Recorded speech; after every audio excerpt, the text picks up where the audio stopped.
They called it a holiday, but the kitchen called it a reckoning. The dawn had come up the color of old milk, a pale sky over a big house trimmed in lilies and hypocrisy. 12 place settings glittered in the dining room like small moons, while firelight licked the undersides of copper pots and set the walls of the hearth dancing. Zélie Baptiste stood in the heat of that fire, palms glossy with steam, feeling each breath like a bell rung inside her ribs. Before we jump back in, tell us where you're from. If this story moves you, please subscribe. Tomorrow, I have a special story for you. Outside, the magnolia leaves turned their darker sides to a shy wind. In the yard, the children were kept away from the house because the masters wanted a quiet Easter, the kind of quiet that never included the sound of anyone's conscience. Inside the kitchen, quiet sounded like knives touching wood, like the soft tear of bread from a loaf, like Zélie's brother Kwesi humming through his teeth to keep his hands from shaking. He had a way of humming that called up far-off places, notes from a language neither of them had been allowed to keep, and when he did it, Zélie felt the bones of her wrists steady. "Hold the tray while I taste," she said.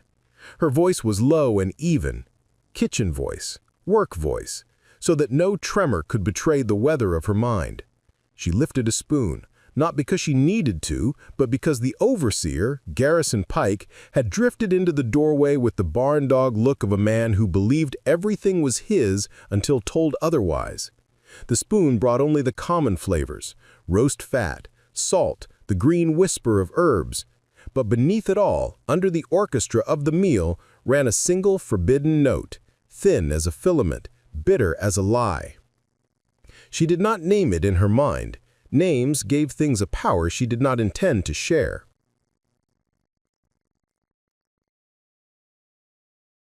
At the far end of the room, old Mama Ludi sat on her stool, shelling peas with the sound of rain on a metal roof. "You sure, child?" she asked without looking up. Her knotted fingers moved like a lullaby. "Sunday's got a memory. Easter got a longer one." Zélie didn't answer. The question carried stories she didn't want echoing in her head. Men taken at night, women wrung out like wet cloth, a ledger with lives written in ink so neat the numbers smiled.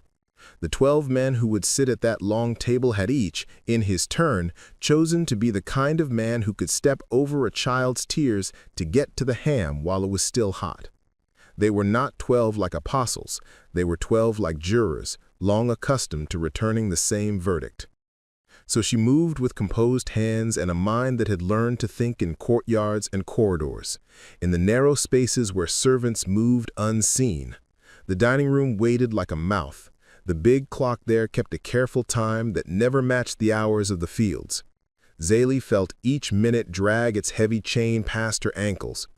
She checked the roast, as much for the act of checking as for the roast itself, and let the fire kiss the pan one more time, until a halo of scent lifted and drifted toward the doorway. Kwesi came back from the dining room, his eyes wide, cheeks pink from holding his breath while he passed the masters. They added 2 more. Mr. Hargrave brought his law partner and that new preacher, the one who blesses the dogs. 12's 12 again. 12 will always be 12, Zélie said, though the arithmetic of it sharpened her breath. 12 men who loved the hush that followed their laughter. 12 spoons that clinked like coin. 12 chairs that had never heard no. She reached for the earthen jug tucked behind the flour bin, the one no one else touched. Her fingers steadied, then went light, the way they did when she measured spice by cent instead of spoon. She did not pour. She did not count. She only let the weight of it remind her that there were thresholds in every house, door frames, stair creaks, places where shadows were thick enough to hide a choice. On the lid of the jug, 2 scratches crossed like a private star. She had made them with a sewing needle weeks ago, the day the overseer returned from town with stories of a boy whipped for taking a book and of a girl corrected for speaking after sunset. "Keep your eyes forward," she told herself. The kitchen was a liturgy, and her body knew its rituals. Baste, turn, taste, carry. There was a holiness in the repetition, Not the piety of her master's words, but a holiness that came from the sanctity of doing a thing well enough to be invisible. Through the pass window, she could see the dining room, lilies in tall vases, white napkins folded like wings, the long table clothed in linen so bright it hurt. The masters drifted in pairs, their voices smoothing themselves into pleasantness the way snakes lie still along a path to warm themselves. The preacher lifted a glass to the window light and pronounced it excellent without tasting. "Wine from Spain," said Mr. Hargrave, and the men nodded, pleased by the geography of power.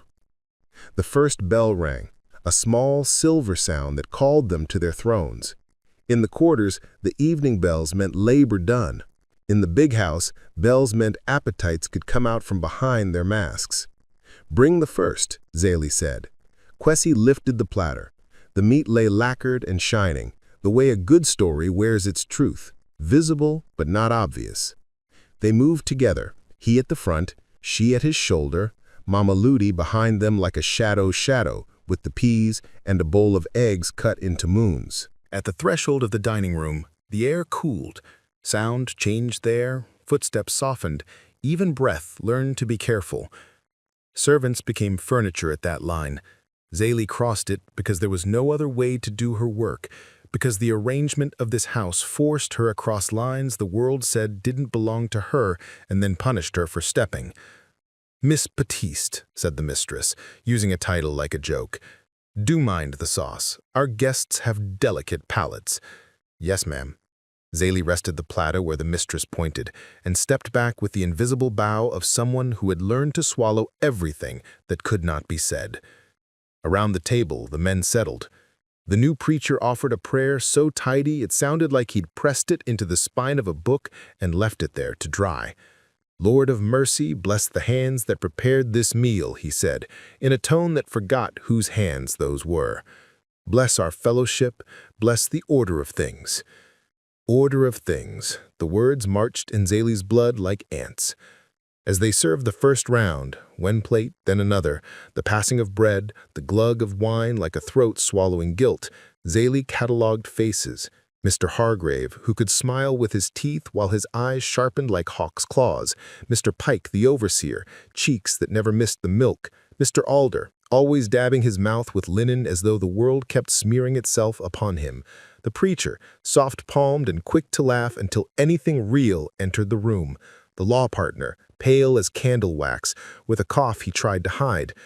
And there were the others, the ones whose names felt like splinters when they passed through Zélie's mind, the ones who sent boys to the fields to die on promise and heat, the ones who broke a girl's name like a stick and then wondered why the birds grew quiet.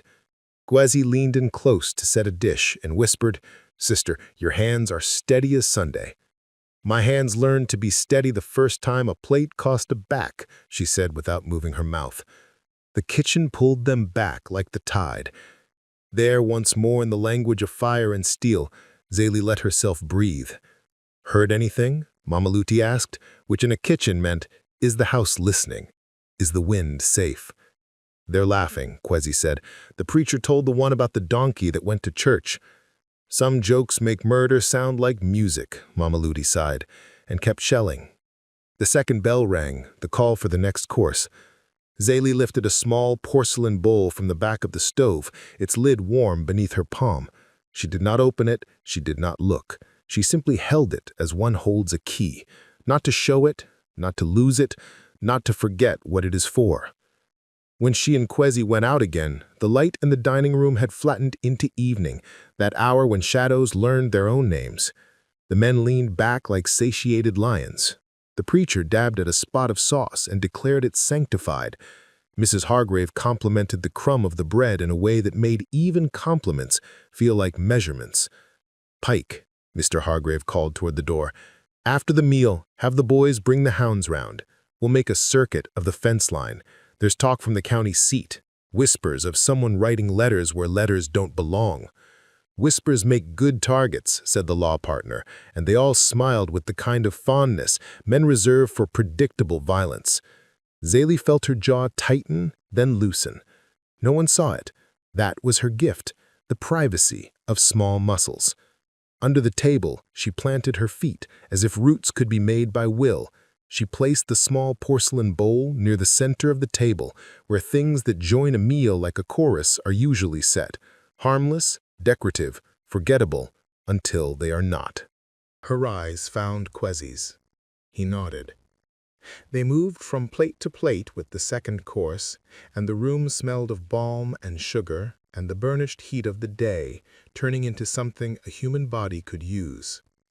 "Miss Baptiste," said Mr. Alder, catching her wrist with 2 fingers the way a man might catch a moth near a candle.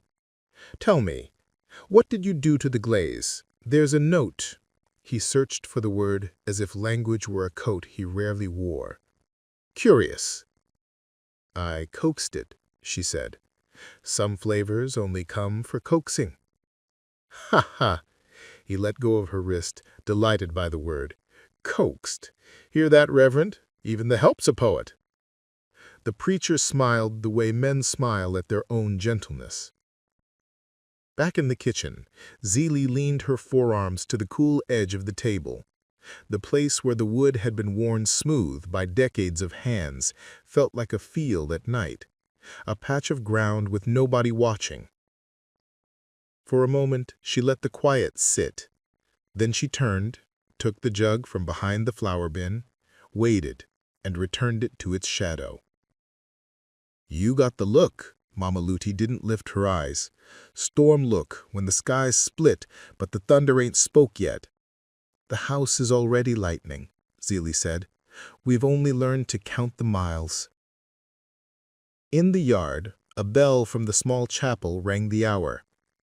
The sound came through the kitchen window like a reminder that the world had its own time that did not consult the big house. Zelie gathered the dessert, simple and fine, and steadied its weight in her hands. "I'll carry," Quezzy said. "You'll carry the plates behind me."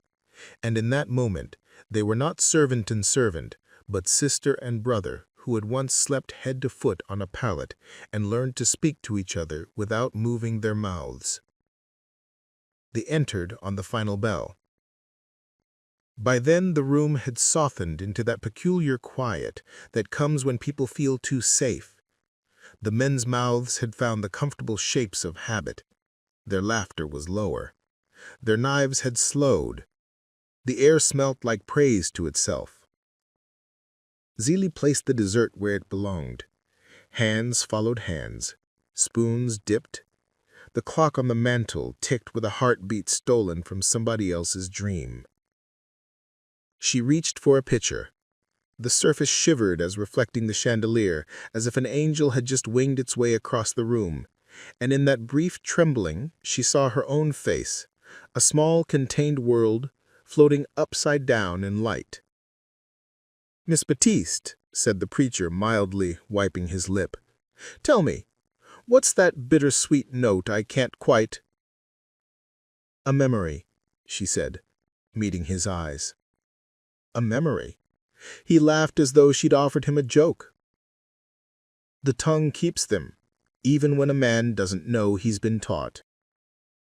The mistress clapped for coffee, as if clapping could keep the world in order. Quezzy moved to the sideboard, pouring. Zelie drew a breath that felt like a season ending, and watched as 12 pairs of hands lifted 12 cups, as 12 throats cleared, as 12 men leaned, without knowing it, toward a place from which there is no return. From the doorway, the overseer raised his glass to no one in particular and smirked. "Brother," Zelie whispered, and the word walked the length of the table and took a chair of its own. The clock ticked, the lilies breathed, the room listened to itself. Swallow. This story took us a long time. If you like it, subscribe. Now back to the story. The sound was ordinary. The consequence was not. 12 throats moved in a room dressed for worship, and the first change was not pain, but a quieting, the way a pond stills when wind gives up. Zelie watched without appearing to watch, the way moonlight notices what lanterns miss. A breath snagged. A fork went silent above a plate and did not return to earth. The law partner's cough turned in on itself and forgot what it was supposed to do next. The new preacher blinked as though the candle flames had taken a step closer. Across the table, Mr. Hargrave's smile failed by a quarter-inch. He set his cup down with the care of a man returning a loaded pistol to its velvet box and looked toward the pass window, toward the kitchen, toward the ordinary miracle that was Zélie Baptiste's work. Their eyes did not meet. She gave them the back of her attention the way a lake gives its surface to the sky. In the threshold, Pike tilted his head, confused that a room he understood as a stage for his comfort had learned a new script. Kwesi stood at the sideboard with the coffee pot, elbow cocked to pour into the next cup, the last of the harvest sun pinned to his cheekbone by the chandelier's light. Zélie could feel his breath move across the room, could track the exact moment it shortened, the way a startled animal makes itself small. She did not look at him. Looking would pull him into her choice. Instead, she smoothed her hands down the apron that hid every tremor she refused to let the masters see. "Miss Baptiste," the preacher said again, trying to reclaim the earlier softness. He smiled like a man who expects the world to mirror him back in lighter shades. "That note, what is it?" "A lesson," Zélie said, and there was no air between the syllables. Mr. Alder dabbed his lips and discovered he could not feel the edge of the linen. He turned it over in his fingers as though it had learned a foreign language without telling him. "Hargrave," he said, voice casual enough to fool every ear but his own. "Have you changed the coffee merchant? There's a wildness?" "Wildness is a word for what you pay people to survive for you," Zélie thought, and let the thought pass through her like weather. Time altered its gait. The grandfather clock ticked, but each tick sounded like a foot stepping off a map. The lilies breathed a green silence. The 12 men, lords of fences and ledgers, sat up straighter without knowing why. Somewhere far away, in the quarters, in the thin line of trees that divided the cotton from the marsh, a dog barked as if it had scented a storm coming in under the door of the world. "Pike," Mr. Hargrave said softly without moving his mouth. The overseer straightened. His hand found its way to his belt out of habit, felt for the comfort of metal. The comfort wasn't there. He had left his pistol in the vestibule, where polite men pretend they do not bring such things to a table laid with lilies and prayer. "More coffee?" Kwesi asked the table, and his voice sounded like the memory of summer rain. He poured. He moved. He gave the room the choreography it expected, because expectation is a leash, and people who hold leashes get frightened when they disappear. The first to tremble was the law partner. His fingers misbuttoned themselves at the knuckle joints. His lower lip learned to stammer.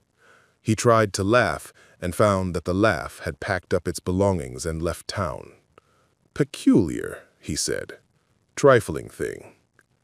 A bead of sweat collected at his temple, like a child gathering courage to run. The preacher swallowed again and pressed 2 fingers to his throat as though searching for a lost hymn. "Perhaps the air," he suggested, generous with an explanation that spared him.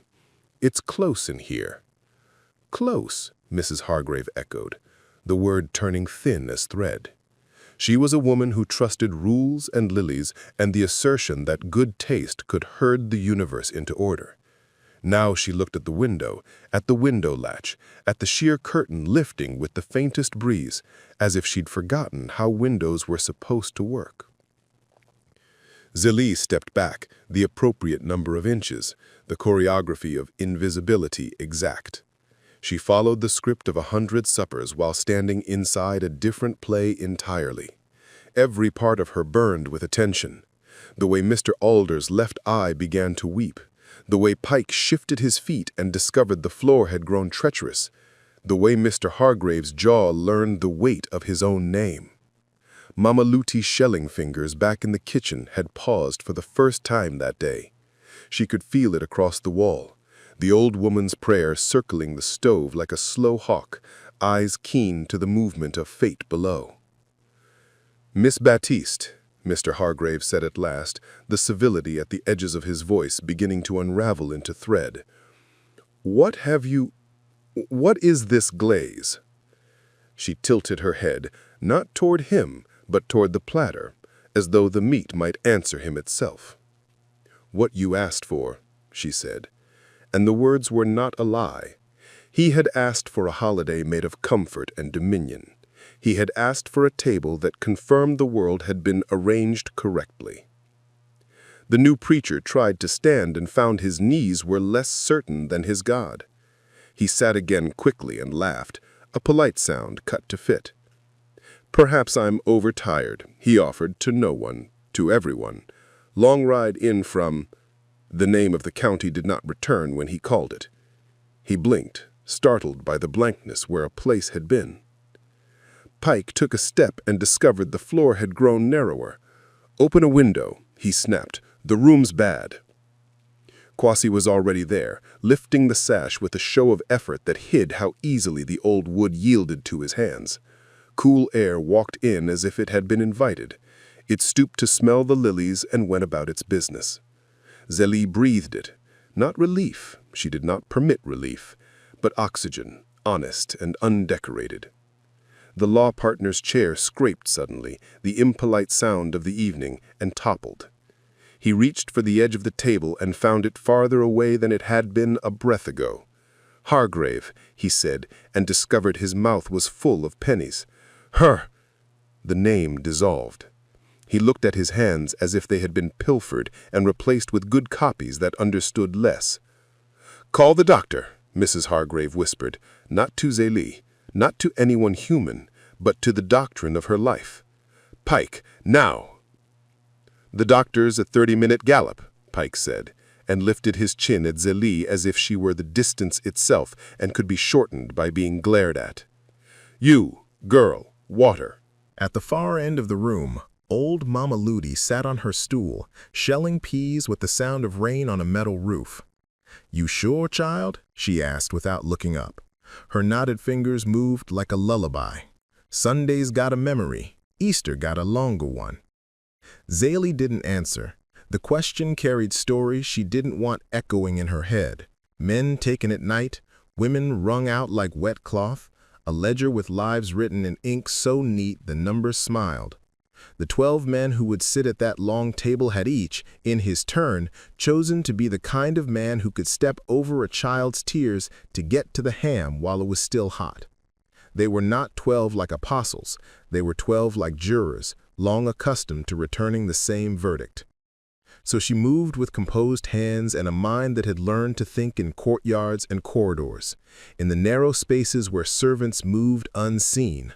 The dining room waited like a mouth. The big clock there kept a careful time that never matched the hours of the fields. Zélie felt each minute drag its heavy chain past her ankles.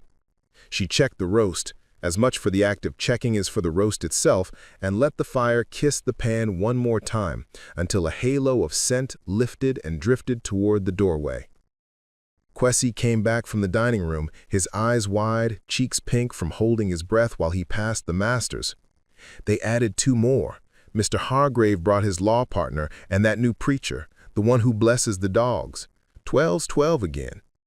12 will always be 12, Zélie said, though the arithmetic of it sharpened her breath. 12 men who loved the hush that followed their laughter. 12 spoons that clinked like coin. 12 chairs that had never heard no. She reached for the earthen jug tucked behind the flour bin, the one no one else touched. Her fingers steadied, then went light, the way they did when she measured spice by cent instead of spoon. She did not pour. She did not count. She only let the weight of it remind her that there were thresholds in every house, door frames, stair creaks, places where shadows were thick enough to hide a choice. On the lid of the jug, 2 scratches crossed like a private star. She had made them with a sewing needle weeks ago, the day the overseer returned from town with stories of a boy whipped for taking a book and of a girl corrected for speaking after sunset. Keep your eyes forward, she told herself. The kitchen was a liturgy, and her body knew its rituals. Baste, turn, taste, carry. There was a holiness in the repetition, not the piety of her master's words, but a holiness that came from the sanctity of doing a thing well enough to be invisible. Through the pass window, she could see the dining room, lilies in tall vases, white napkins folded like wings, the long table clothed in linen so bright it hurt. The masters drifted in pairs, their voices smoothing themselves into pleasantness the way snakes lie still along a path to warm themselves.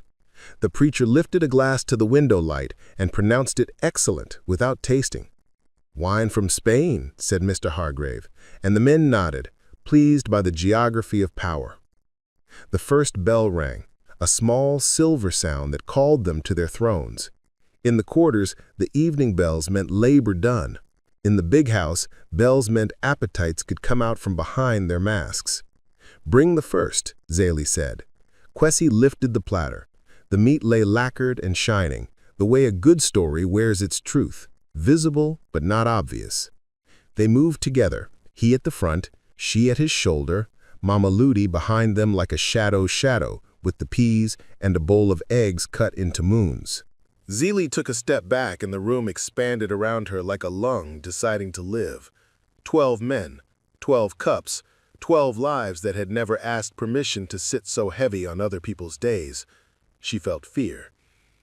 She fed it a single bite and sent it to its corner like a dog who'd been trained too well to bite the hand that earned its hunger. Then she felt something else, something that was not triumph, not relief, not joy. A stillness like the dark inside a seed. "What happens now?" Kwesi whispered when she crossed near him as if adjusting a napkin. "Everything people say is impossible until it's done," she said, and was surprised by how level her voice sounded, how ordinary. It was, after all, only the truth.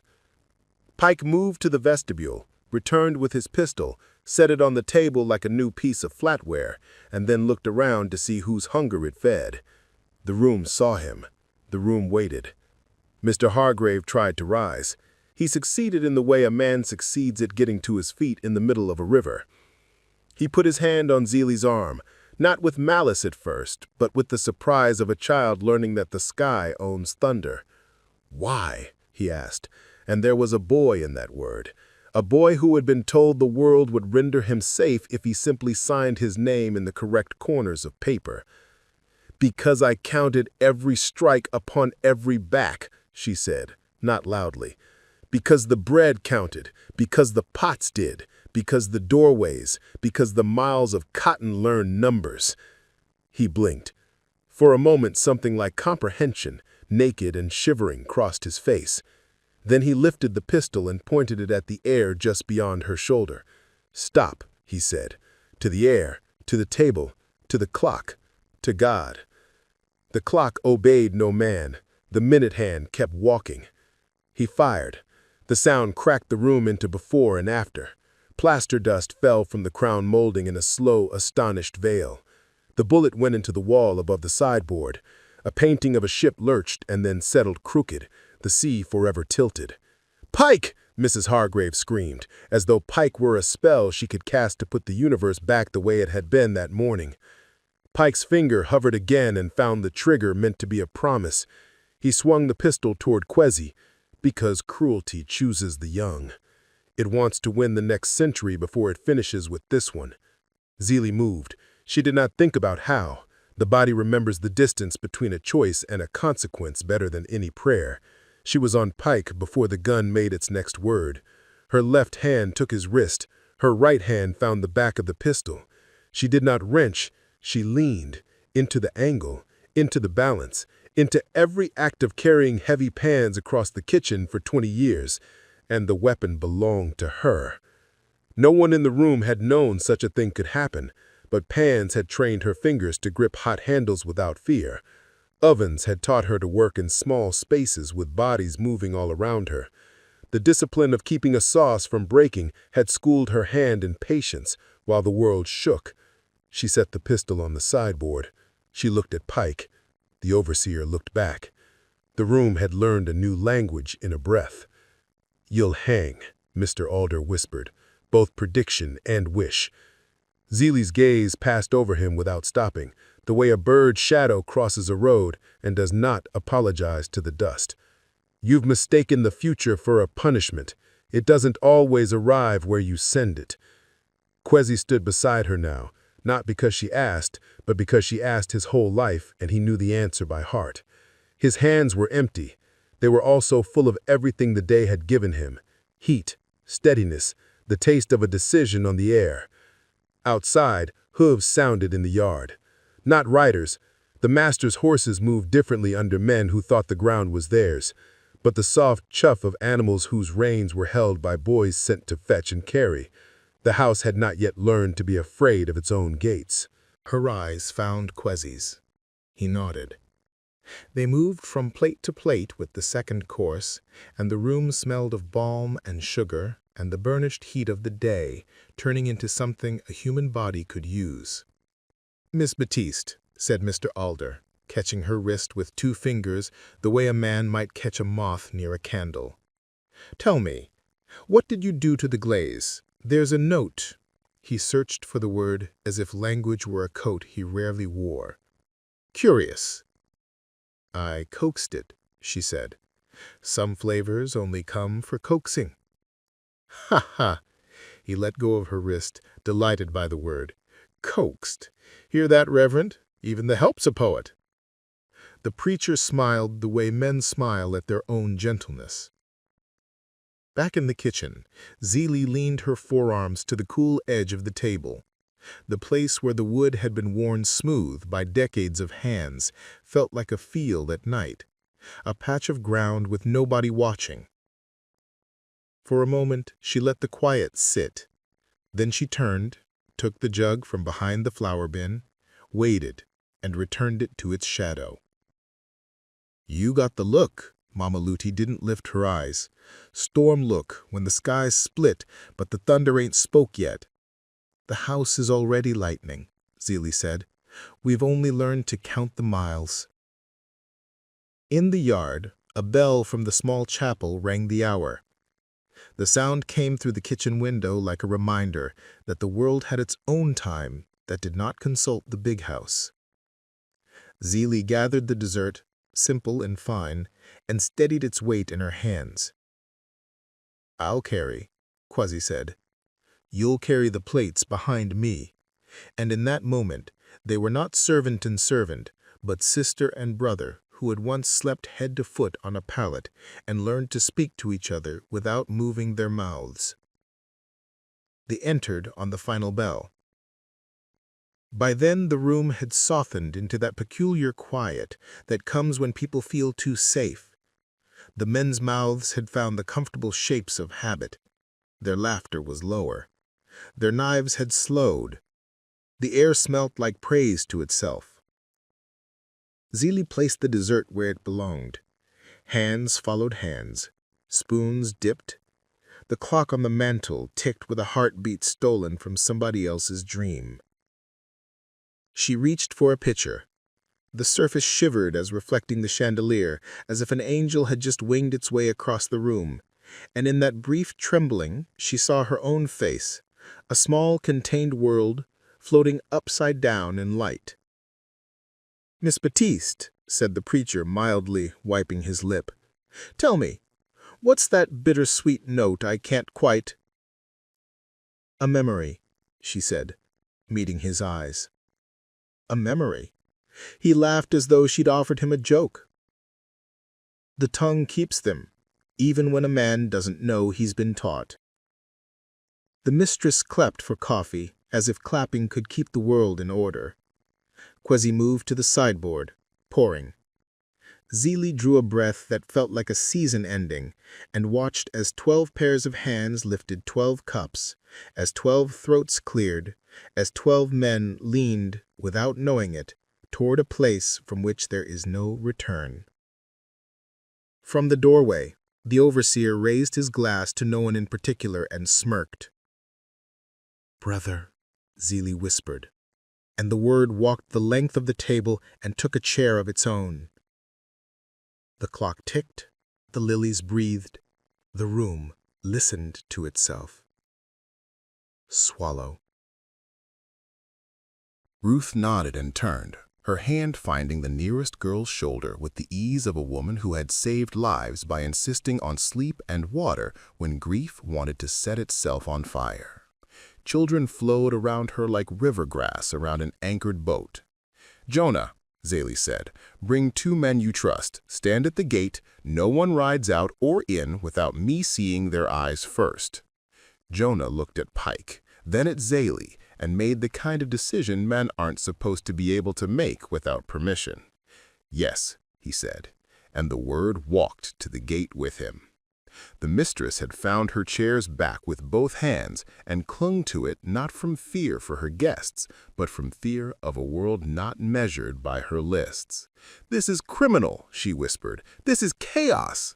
"No," Zaley said, and was surprised to hear the gentleness that lived under the iron in her voice. "This is math." She turned to Hargrave. He had always seemed tall to her because money is a ladder men can carry inside their bones. Now he sat with his shoulders caved in, the ledgers emptied out, and looked suddenly the size of the body that had to remember how to breathe.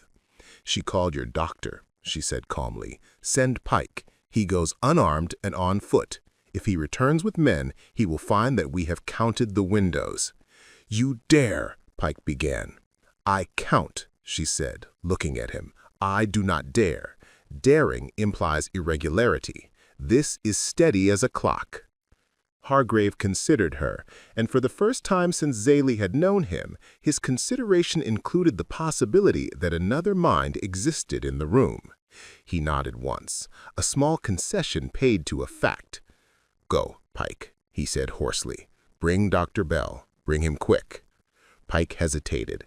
Dismissal had never been a word anyone applied to his body. Then he turned, half bowed by something he didn't have the theology for, and went. The house exhaled. The lilies breathed. The bell rope hung quiet, spent and pleased with itself. Zaley knelt to Mr. Alder and spoke his name as if it were the title of a book she had already read to its last page. "You will feel as if your skin is a coat somebody else made. You will want to terrorize the air for doing what it does. Breathe. That's your only bargain now." He stared at her with the powerless fury of men who've just learned the weather does not obey investment. The preacher watched her kneel. He watched her speak without apology. Something in his chest acknowledged instruction. He clasped his hands and unclasped them, and found between clasp and open that mercy was heavier than he'd brought to carry.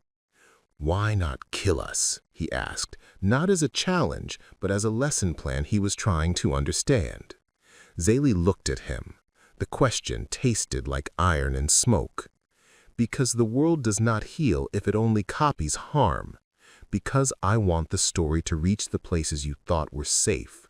She let the words come as measured as teaspoons. "Because you are to carry it, not as martyrs, as mirrors." He swallowed, and for a second his eyes cleared. A man looking out through himself and seeing the yard, the river, the moon put its thumb on the horizon to test its ripeness. He nodded, slow as Sabbath. They waited. Waiting is honest work when done with attention. Zaley portioned silence like bread. She kept the room from inventing panic by giving it tasks, the small, fussy duties that keep a body from forgetting what it is. Water here, a cloth there, a window unlatched, a candle snuffed so breath has less to fight for. She stood between worlds and kept both from thinking they were the only one. Pike returned before the moon lifted its full face. He had run hard enough to arrive with mud freckles on his trousers and humiliation skinned across his breath. Behind him came Dr. Bell with his case, the smell of horse and vinegar riding along with him like a second coat. "What is all this?" the doctor demanded, because that is what men say when a room refuses to meet them halfway to their self-importance. "A meal gone poorly," Zaley said. "Your patience." She gestured toward the settee and the chairs where men sat discovering their bodies anew. Dr. Bell set to work. He was a man who trusted instruments because they did not require him to question his place. He held wrists, he peered at pupils, He asked questions with the flinty kindness of someone who has learned that contempt can be hidden in the tone of concern. He administered tonics and scolded water for not being tincture. "You," he snapped at Zélie without looking up, "bring charcoal, boiled water, cloths, no, clean cloths." She brought them. She had boiled water her entire life. She was intimate with the difference between clean and merely white. After an hour, after two, a pattern emerged. 3 sweating and shaking as if winter and fever had agreed to share a body. 5 pale and sickened but angry enough to pretend they were not afraid. 4 quieter than death, but more awake than prayer. The preacher belonged to the last. Sober, slowed, the mind behind his eyes working at a new problem: how to live tomorrow without lying to his own tongue. Dr. Bell pinned Zélie with a look at last, compelled by the gravity of competence. "What did you serve?" he asked, and the room leaned toward him as if the question were a rope thrown over a wall. She said food. He waited. She added seasoned. With what? His pen poised like a small gallows over his notebook. She considered his hands, capable, brisk, perfumed faintly with the pride of training, and understood that every truth carries a cost and a destination. She said, with the world, and with the memory of it. He frowned as at a misbehaving number. "Speak plain." She said, "I have spoken." He turned back to his patients, irritated by any woman who refused to become a label. He doctored, he decided, he swore, he made a plan that would later become a story, an atmospheric miasma, a heat-borne agitation, a taint in the cask that would be blamed on a cooper's sons who didn't keep their Sabbath straight.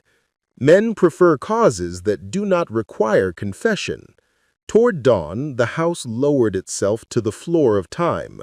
The worst of the convulsions had passed. Breath found a shallower, reluctant discipline. Spines remembered the trick of holding up heads filled with their own weight. "Some will live," Dr. Bell said at last, binding his instruments the way a priest folds linens. "Some may not. They'll need quiet." He said the final word as if quiet were an herb in his bag. "Quiet," Zélie repeated, and let the syllables float to the rafters so the house could learn them. He looked at her once more, harder, not kinder, and then addressed Hargrave. "Keep your help away from the kitchen until I can inspect it. Something disagreed." "Something," Hargrave echoed, as if the word were a locked trunk he could store the night inside. The doctor left with a promise to return and a story already writing itself behind his teeth. Pike watched him go and felt his power returning in increments as the sky lightened, as if daylight itself signed documents on his behalf. He turned to Zélie with a grin that remembered itself. "It won't save you," he said softly, delighted to be back in a world where threats fit his mouth. "Whatever you did, whoever you think you are, this is a hangman's morning." Zélie studied him as one studies a stove that runs hot on one side and cold on the other. Useful if you know it, deadly if you don't. "You can hang a body, you can't hang a lesson." He stepped closer. "I can hang a brother," he murmured, eyes sliding toward Kwesi. "So easily a world confesses itself." The room changed temperature. Ruth returned to the threshold like a door becoming a woman. Jonah appeared from a gate with 2 more men and stood where walls remembered their duty. The preacher raised a hand without thinking and said, "Mr. Pike," in a voice unexpectedly firm as though a psalm had chosen his throat as its house. Pike laughed. "You gonna save them with a verse?" "I'm going to say what's true in front of everyone," the preacher replied, surprising himself, then steadying. "And the truth has a way of not leaving."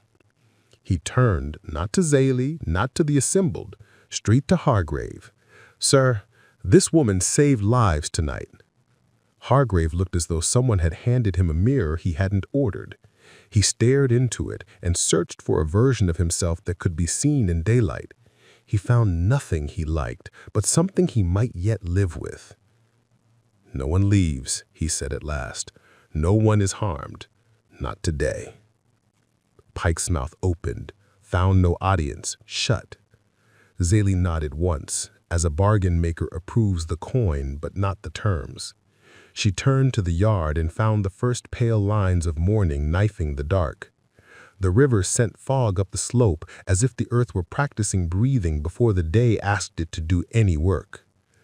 "Listen," she told the gathered. "This house will make a noise. The noise will travel. It will bring more men with paper and guns. They will say words like order and law and property. They will put ropes on those words the way they put ropes on us." Faces lifted to her like hands. She spoke not as a herald, but as a woman who had cooked through 1,000 sunrises and learned what a day costs. "You will want to run. Some of you must. Take the pine road, not the river. The marsh keeps secrets, but it also keeps feet. Take the old path behind the sugar barn and look for the 3 stones in a row. When you reach the split oak, wait. Someone will meet you." "Who?" a boy asked, his voice still round with sleep. "Someone who has been waiting longer than you've been alive," she said, and thought of Luti's letters passed hand to hand for a decade under the cover of recipes. "Not all can run," Ruth said. "Children, elders." "Not all will," Zélie agreed. "Some will stand and make this house answer questions it has never had to answer. They will speak in voices that do not apologize. They will ask the sheriff for the law he boasts of. They will ask the preacher for the God he sells. They will ask Mr. Hargrave to account for arithmetic." She looked at the man and allowed him to count himself among those who must answer. He met her gaze. Somewhere in him, a door opened onto a room he had not furnished. He did not step inside. He did not shut the door either. "Which are you?" Ruth asked Zélie quietly. "Runner or stander?" "I am the hinge," she said. "I make the door useful." The day arrived in full, gold and indifferent. News rides fast when fear saddles it. By noon, the sheriff had come with men who wore their hats like warrants. They entered with the certainty of men who had practiced entrance more than listening. Sheriff Wakefield, older than Pike, with a jaw like a lockbox, took in the room, the lilies, the men laid out in a sacrament of consequence, the servants standing as steady as fence posts. He had heard rumors. He had ridden beside rumors all morning. He adjusted his belt, removed his hat, nodded to Hargrave out of long habit and said, "Miss Baptiste." It was not a courtesy. It was an address. "Sheriff," she said.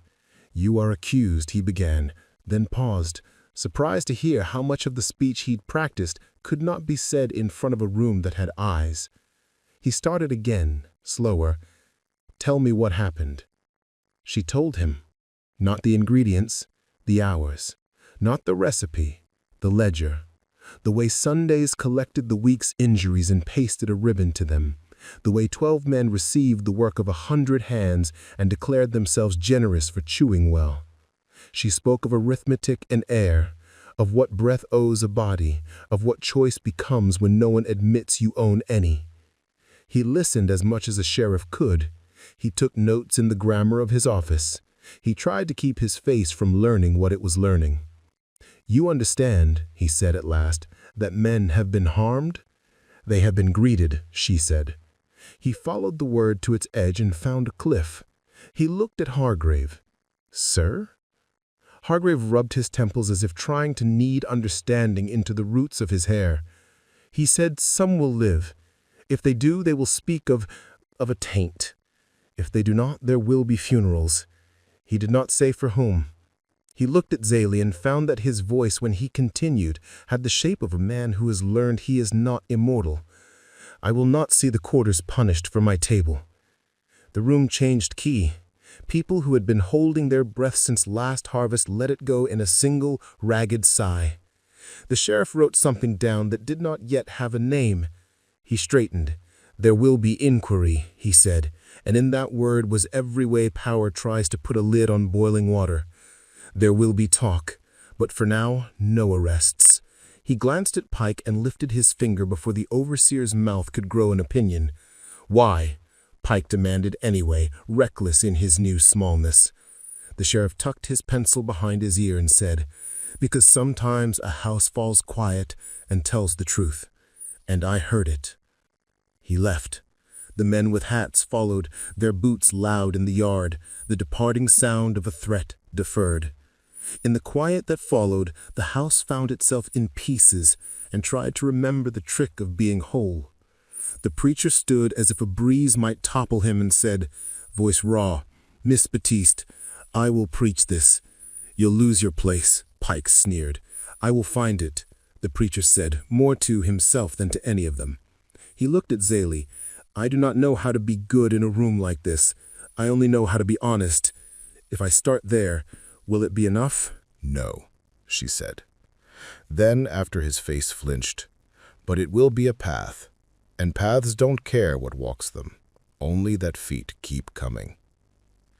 He nodded and wept like a man discovering that water leaves salt behind when it dries. By evening, news had traveled through the Tonti in two shapes, as a scandal and as a psalm. Some came to gawk and left with their hands shaking as if they had touched a wire. Others came with eyes that asked, "Is it time?" Ruth and Jonah sent them away with bread and with the memory of a bell that had rung not for fire, but for reckoning. Night returned carrying a moon like a coin the sky had kept in its pocket for such a purchase. Zélie walked out to the back steps and sat where heat leaks out of a house like secrets after midnight.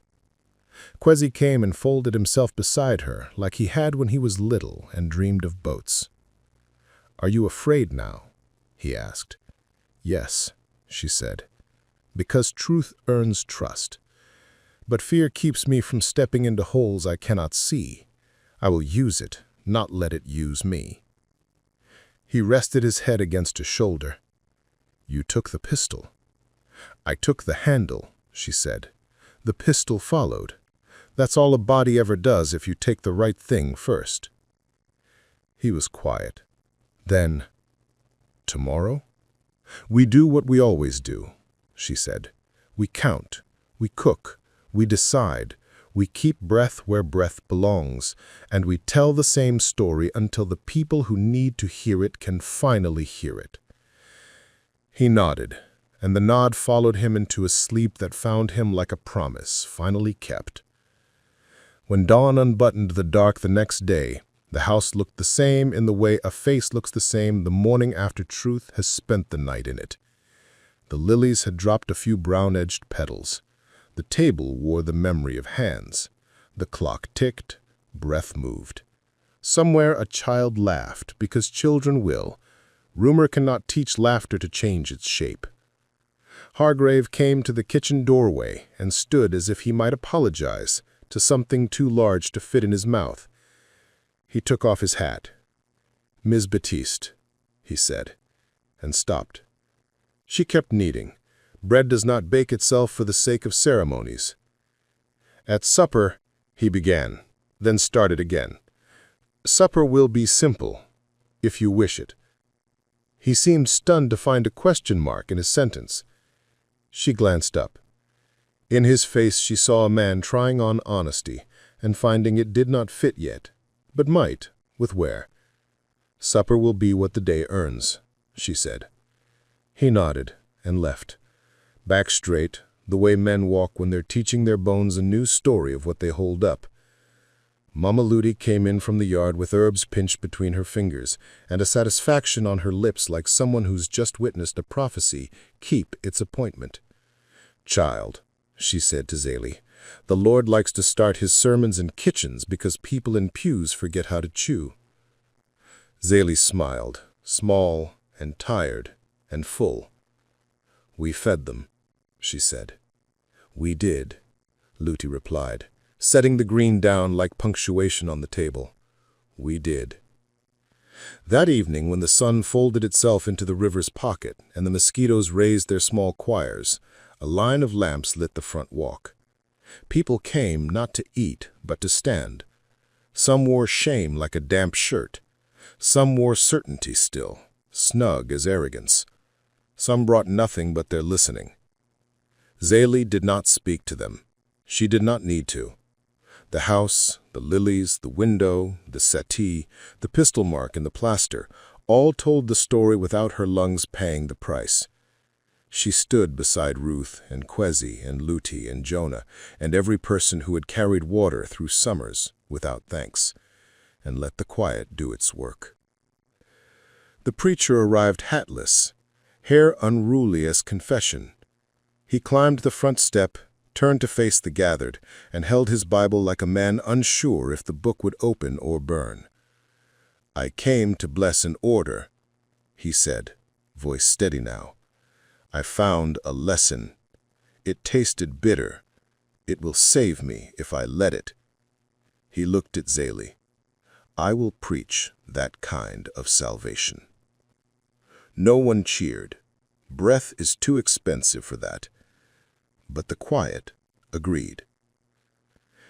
Later, in the dark, Zélie sat again on the back steps. The night sounded like crickets and the small rustle of leaves making peace with the ground. The river lifted fog into the trees. The world, tired from holding so much, loosened its belt and sighed. She thought of the 12 cups and the dozen lives that had learned something their hands had never needed to know before. She thought of Pike's hand under hers, of Hargrave's eyes when he looked at her like a person whose mind could be read rather than dismissed, of the sheriff's pencil that did not write what it had intended, of the preacher's voice, finally upright. She thought of kitchens, theirs and others, of women she did not know, miles away, who would hear this story as scandal or psalm and decide which form to keep. She thought of the way an herb refuses to explain itself and still heals. She thought of hemlock and mercy and the thin, bitter line that runs between poison and cure, and how it is often nothing more complicated than purpose. "What did we do?" Kwesi asked from the doorway, drowsy with the kind of tire that had nothing left to prove. "I put a hand on the wheel," she said. "Now the road will remember." He came down 2 steps and sat. The night air pressed their shoulders together like a promise made by a maker who meant to keep it. After a time he asked, "Will they come for us still?" "Yes," she said. "They always did.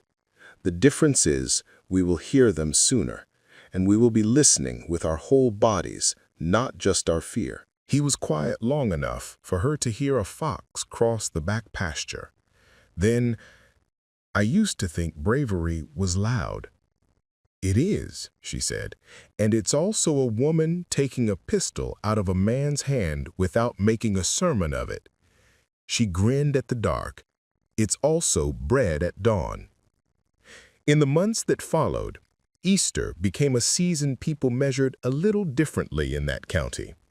Men in hats lowered their voices when they passed kitchens. Some husbands learned the names of women who had always known theirs. A preacher baptized 3 boys who had never believed he had water enough.